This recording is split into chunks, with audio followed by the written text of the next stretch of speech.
Hello everyone. So we have a question over here. Here we need to find the value of this root. Now it is very simple if you have these type of questions. Okay, and the trick is 1 plus 2 plus 3 plus 4 up to so on n. What is n here? N is 48 here. Okay, so the formula is n multiply n plus 1 by 2. So if it is 48 here, we will get 48 multiply 49 by 2. This is the simplest method. And then we can calculate like this, and we got 24 multiply 49.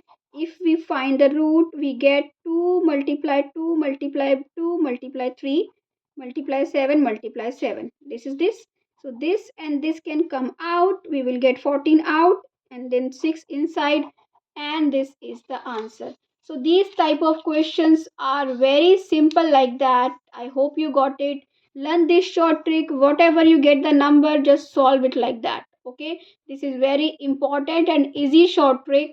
So I hope you got it. For more videos of these types, please visit my channel and subscribe to it. Thank you for watching. Bye bye.